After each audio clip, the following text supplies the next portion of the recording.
Dan is another feeling the brunt of the detox effect, and yesterday's mud wrap didn't help matters. Sweet. Do you feel bad this morning?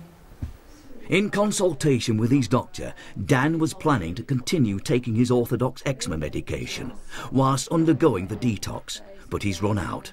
So, for the first time in several years, his body is on its own in terms of coping. So now I'm 36 hours without a dose, and on top of my sort of flaring up from the detox, and now starting to flare up from not having my drugs. So it's a question of, well, what do I do now? I don't really know.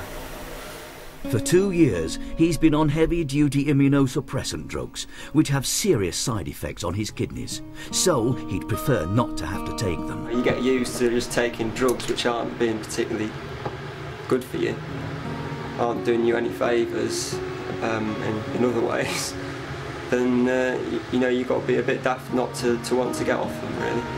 So I mean, that's a really big thing that I'm looking for.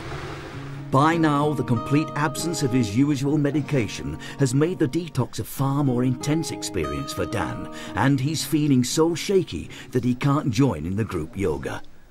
My feeling with Dan is that, first of all, we have to respect that it's a really complicated case for us to deal with, because when you deal with detox, you obviously need to take into account the state of the body and also what they're taking in terms of toxicity. We'll do a huge amount in his diet, and we'll give him tools to manage his lifestyle because he's been suffering with stress, which depletes the body.